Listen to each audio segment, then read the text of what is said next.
That was Christian Winfield, a really great up-and-coming young sports writer. I heartily recommend his column. He is very knowledgeable of basketball and a great guy. You are listening to Stribling's New York. I'm Rob Taub here at 710 WORAM Radio on your digital dial and iHeartMedia Company. Don't forget to go to Stribling's website, www.stribling.com, Stribling. Look up Tony Simone and he will send you to a knowledgeable broker. He is a knowledgeable broker, but if you need an expert in some particular area, Tony will guide you there and answer any questions. And speaking of experts, I have a really great guest today. Kirk Henckels is the vice chairman of Stribling and founding director of Stribling Private Brokerage. Okay, wait till you hear this resume, because he went to many better schools than I did. Kirk has an economics degree from Stanford University and an MBA from Harvard Business School. He's also an award-winning equestrian, and he is from one of my favorite places in the world, Texas, because they say there are two kinds of people in the world, people from Texas and everybody else. Welcome, Kirk. Well, thank you, Robert. Nice to be here, and I would agree with you on the Texas issue. I used to travel extensively for business before when I was exclusively a journalist and broadcaster, and I have some of my most memorable times and efforts were in the state of Texas, and I really enjoyed myself there. You're really a fixture in New York real estate now, and a real expert. And we've been talking about how New York City is changing and evolving, and we talked about all of the outer boroughs. We've been talking about Brooklyn more than anything else, and probably with not enough focus on Manhattan.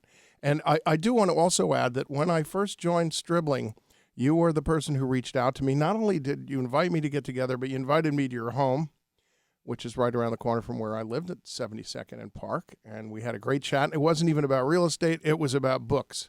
So we're going to talk about real estate today. And do you want to first focus on the Upper East Side and luxury real estate there? Well, I focus on the overall luxury market, which we define as $5 million and up. And, it's a bit of a constant battle if you're a specialist because, the newspapers come out with these articles with the broad brush, and yet our market is so complicated. It's got so many different areas to it that perform differently at different times. I would not say that currently the Upper East Side is in its heyday. I think in a lot of ways the current trends go against Upper East Side and to a degree Upper West Side co-ops because both geographically, because I think a lot of the young money and even some of the empty nesters are buying downtown and in Brooklyn. The current aesthetic tends to be more of a contemporary one, which lends itself to condominiums. I think the onerous cooperative process, which varies tremendously between building and building as to just how onerous it is also a bit of a turnoff for today's market. So I think actually the Upper East Side's done rather well by simply holding its own. Co-ops over 5 million, however, we're off 30% last year, which is a bit of a wake-up call. And this brings us to more complicated issues, which is these issues have to do with the development cycle of new buildings and to the difference between the new developments and what we call the resale market, which means, even in condominiums that have been pre-owned or co-ops obviously pre-owned in townhouses. Any analysis you read that does not separate out the new developments from the resale market is worthless in terms of analytics. I have a couple of questions for you. As you mentioned, broad strokes, and what I find so interesting is, I think you're really right, the newspapers and the media love to focus on things like some new tower, a foreigner, a Russian, or a Chinese businessman has bought a place for $50 million, and that's all we hear about, but there's not much perspective otherwise on the market, and I'm getting really tangential here, but I find New York still to be very provincial in many ways. It's like I've lived on the Upper East Side for over 35 years, and I like it. And I like walking around there at night, and it's a real neighborhood. If I want to go to Soho or Greenwich Village or Chelsea, I can get in a taxi or get in a subway and be there in 15 minutes. Yet people don't seem to have that perspective anymore. Well, it's everybody always loves their own neighborhood, and I couldn't agree with you more. I'm delighted to eat downtown, but I don't necessarily want to wake up down there. I love the Upper East Side, and I think there are a lot of opportunities for it right now. And because the market has reacted, to these things, and the prices they're relatively bargains. Everything, every negative brings an opportunity.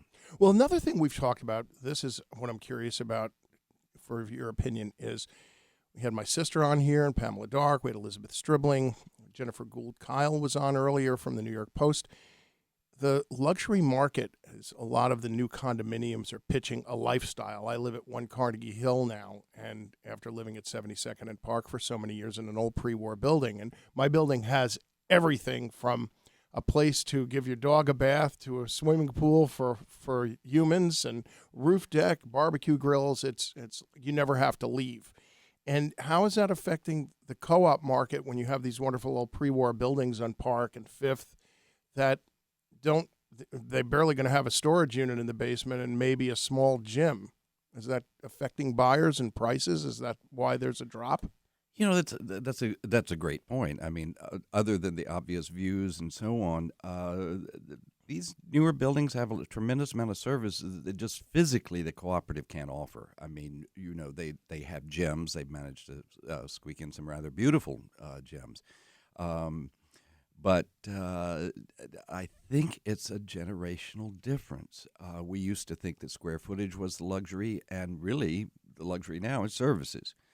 And so what the pre-war buildings offer is architecture and a certain degree of style, though not a lot, but several of the new condominiums are offering that vis-a-vis one on East 79th Street and the Peter Penoyer project on 78th Street are almost as beautiful as any Candela pre-war building on Park Avenue.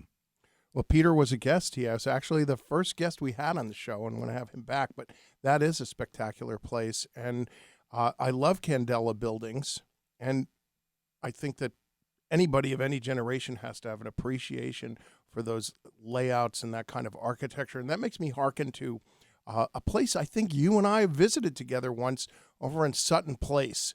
Sutton Place was once, I'm going to give you a great word, this is my grandmother's favorite word. It's a Tony neighborhood. It was like one of the Toniest addresses. And she said, Marilyn Monroe lives here. I saw her sitting on that bench. Many famous people have lived over there. Is Sutton Place ever going to make a comeback? I love those homes over there. It's from the high-end standpoint, they're the best bargain around and have been. For a long time, New Yorkers became totally Fifth Avenue and Park Avenue centric. And now, with the spreading of wealth across the city, I'm still not seeing a huge uptrend in prices over there. I would say that at the very high end, you get twice the apartment there that you would on Park Avenue. I mean, 50% is a big discount. Can you give me a perspective on that? So if you're paying $10 million for a place on Fifth Avenue, what would the equivalent cost in Sutton? Is that a crazy question? I can do better than that. I can tell you the highest sale, I believe, over in on the East River in the Sutton and East 50s area has been under $15 million in terms of cooperatives, whereas the same apartment would be double that. It'd be $30 million on Park Avenue. That's a wonderful... it's a great bargain, and people say, well, I have to have a car and driver. Well, for the $15 million you save, you can have a helicopter. Exactly. Maybe you could even buy one of those NASA little jetpacks and zip around the city. You had a listing over in Sutton Place. Was it 1 Sutton? Mm-hmm. And that's a Candela building? Mm-hmm. You want to tell us a little bit about Rosario Candela? Rosario Candela was... he was the Michelangelo of the 1920s in terms of these buildings. You also had Emery Roth and J.E.R. Carpenter, who were good, and several lesser known, like the fellow with the wonderful name Pleasance Pennington. But Candela he really got the grandeur. And so you have the five sisters on Park Avenue, the 720, 740, 770, 778, 765, and 775, which were one building.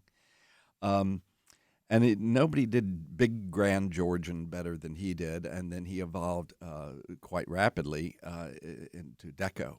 What people don't know about Candela is he did an enormous number of normal, if you will, buildings on the West Side in his early career and later as well.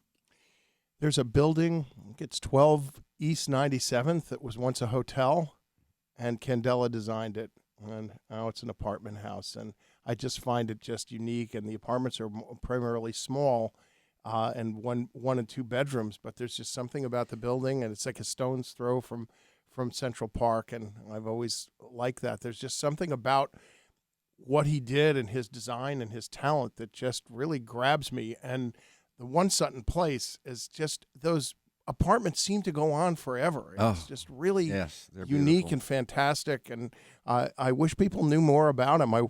I wish we had a video camera and this was a TV show, but we merely have to go with verbal explanations. It's in the refinement. I mean, he did a lot of buildings that were 1 and 2 and 3 bedroom apartments, but you can always tell there's always a little something in the molding, a little something in the refinement of the hardware that is telltale Candela. You know, it's a little more refined, and that ages well. Did he ever do any brownstones? You know, not to my knowledge. And how much of your business is brownstone related, or do you tend to deal with more apartments and apartment buildings? Well, you know, of course, the housing. Your personal business, I mean, rather than just Stribling as a whole. I've done some very big townhouses over the years. It kind of comes and goes. There was a period when people thought I was purely a townhouse person, which I found kind of amusing, given the fact you can barely get me up a flight of stairs personally, but I seem to do some very large ones and well-known ones. So, but I tend to be a cooperative broker in general, but my job as director of private brokerage is to do it all, which is great fun. So did you launch the private brokerage division at Stribling? What was the impetus for that, and when and how did you decide to do that? Libba and I launched that back in 1996. This is our 20th anniversary, and it was really to compete with the high end and to organize our marketing efforts on the high end. That's what we do, is we offer personal service for the $5 million and up sellers and buyers. And it's like a private banking, if you will, or a private consultant. Oh, that's an excellent analogy. Yeah, it works well. If somebody can't reach their particular broker at Stribling, they call top management. They don't get a hold of the receptionist. You get Kirk Henckels, which is very important. Really, it is. So you are a fixture in this business, and I think that's important because new real estate companies pop up. I don't know if I'm supposed to say this since it's a competitive industry, but Stribling has been around for a long time, and so have you, and I think that's very important. It's a big difference if you're going to sell a studio apartment or a really valuable piece of property. You want somebody that has a knowledge and expertise, and especially when you're talking about cooperatives and the board process, which is a whole other show and episode in and of itself that we've discussed with my sister previously on the show. I would love to be part of that discussion. There's a lot to be said. We're just solid and knowledgeable, and I think in the craziness of this market, as it's always crazy, that helps. I mean, that's what we're here to do. Another thing I've been curious about, if you have insight into this, is what are we going to look at, because things change so dramatically in New York. You talk about younger people moving and buying downtown or buying in condominiums. Is the co-op market especially the Upper East Side with the grand old buildings, how is that going to change at all? Will the structure of boards and packages and applications change at all to adapt to millennials who are going to be making a lot more money suddenly? I think that's there's a lot to that question. I'm not trying to be Mike Wallace here. No problem if you were. Actually, things go in cycles, stylistically and otherwise, and I think we're already starting to see the aesthetics trend a little bit towards classicism again. That will be a slow process, just as it was in mid-century modern that you and I grew up with.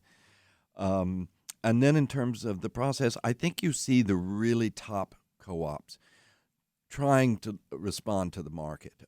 Several of them don't require tax returns. They're trying to respond to a kinder, gentler process, but they are unfortunately in a minority. You have, in some cases, quite frankly, board presidents who've been in place for a very long time and aren't too open to change, and everything has to change. Well, I guess that things are. I know that I did a deal recently at a building on Fifth Avenue, and they're allowing LLCs now, where people to purchase as an LLC, which affords you a certain amount of privacy. Then, and that's unusual. I see a lot of buildings allowing purchase in a trust, which is really fine. I do find that there's a resistance to LLCs. As long as I have one or the other, and we can maintain the privacy of the people who are buying. It's ironic now that condos are more private than co-ops because, people have been buying in LLCs and various, shadow names, if you will, for a long time. But co-ops, if they don't allow you to do it in a trust, then it's right there in public records to see who owns it. And that's via Acris, which we've also discussed on the show with Melissa Cohen. So as technology changes, so do all different businesses and industries. And one comment I'd like to make on, yes, please. On this cooperative situation, what has happened is that the process of the application process has evolved slowly over the years, responding to what I call the lowest common denominator, and that is, the board got burned by one person who did X, Y, and Z, let's say falsified liquid assets or something. And so suddenly the whole process responds to that, and suddenly instead of just submitting the top page of your investment portfolio, you have to submit the whole thing. Why don't boards go back to saying we want the top page, and if we need more information, then we will ask for it? And that would apply to taxes and other information. There's no need for this process to be as invasive as it is. That's a very good point. It's like the rules. 75% of a floor has to be carpeted, and that's like a lowest common denominator rule in case you have somebody who's really loud and making a lot of noise and they're not carpeted and their kids are dribbling a basketball. Right. Which has happened to me, and then you can go to the building, be it a board or a landlord, depending if it's a co-op, a condo, or a rental, and say, make them carpet the floor, please, and they'll actually have to because they've agreed to it. So, yes, I mean, it's a really good point, and I understand their perspective, but nonetheless, it's something I think we'll see changing. Also, to follow up on your question about the young generation in the Upper East Side, yes, they're not moving Central Park, and they're not making Park Avenue any narrower. There's an inherent beauty there that will be responded to in the long term, and you also, obviously, the architecture. Just like Gramercy Park has become very popular again. It's a gorgeous area. And there are just too many inherent assets there for it not to be appreciated.